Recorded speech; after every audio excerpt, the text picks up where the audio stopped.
Арбаңыздар, биз азыр болсо ошо акыркы сабактын мазмунун силер менен бөлүшмөкчүмүн. Бул биздин каржылык максатты кандай кылып коюш керек жана каржы менеджменттин кандай натыйжалуу кылыш керек жөнүндө сөз кылабыз. Эң биринчиден абдан маанилүү нерсе, силер койгон максатты кантип каржылык максатка байлайсыңар.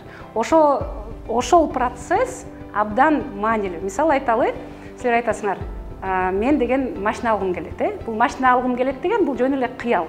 А эгерде мен мисалы 1 жылдын ичинде машина алышым керек деген бул максат. Ал эми болсо 1 жылдын ичинде ай сайын 20 000 сомдон топтоп жылдын аягына машина алам десеңер, бул деген каржылык максат болуп эсептелет. Ошон үчүн бизнес идеяны жаңы баарын ошо бизнес моделдин ичине койгондо силер өзүңөргө бир план коюшуңар керек. Мисалы бир максатыңар бар, бул 3 айдын ичинде мен деген мисалы айталы 5 машинка алышым керек, швейный цех ачышым керек, ага мынча каражат керек. Бул каражаттын мисалы айталы жарымысын мисалы өзүмдүн акчаман чыгара алам, жарымын болсо мисалы башка бир булактардан ала алам деп өзүңөргө мындай так түшүнүктүү бир индикаторлорду коюшуңар керек. Ошол индикаторлорду койгондон кийин гана өзүңөрдү мисалы 3 айлык жана 6 айлык, 1 жылдык кылып өзүңөргө бир прогноз план түзүп алганыңарга абдан маанилүү. Анткени эгерде деген өзүңөрдүн башыңарда бир прогноздук так каржылык план болбосо, силердин идеяңар кагаз түрүндө кала бериши мүмкүн. Ошон үчүн эң биринчиден силер баягы бизнес идеяңарды баягы модельдеп баарын бүткөндөн кийин ушул каржылык модельдөөнү башташ керек.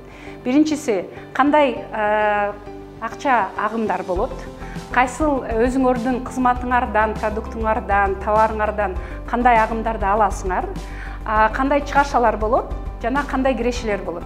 Жаңы бизнес баштап атканда бул абдан статьялар аз, баягы туруктуу чыгымдар бар, туруксуз чыгымдар бар. Мисалы айталы, туруктуу чыгымдарга ошол эле аренда кирет, мисалы ошол патент алганыңар кирет.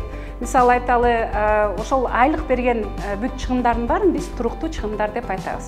Ал эми туруксуз чыгымдар, мисалы бир жолу мисалы айталы реклама кылыш үчүн силер айталы бир өзүңөргө бир постер же болбосо бир билборд заказ берсеңер, ал мисалы туруксуз чыгымдар деп эсептесек болот.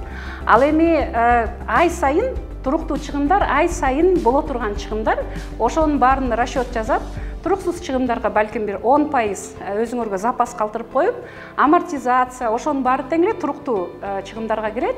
Ал эми кийин өзүңөргө пландоо кылганда, ошол нерсенин баарын тең көрүп, канчалык акчага муктаж экенсиңер, ошону так эсептеп, кайсыл убакта эгерде ошол акчаны алсаңар, кайсыл убакта өзүн актайт, ошону санагандан кийин жалпы каржылык моделиңер пайда болду деп айтсак болот.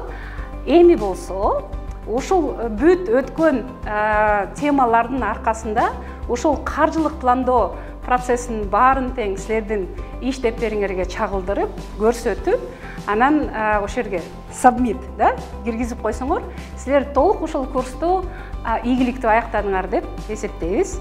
Баарыңарга тең ийгилик каалайм. Негизги жол узак сезилгени менен баягы көрүнгөн тоонун ыраагы сезилбейт дегендей, баарыңарга тең ийгилик каалайм.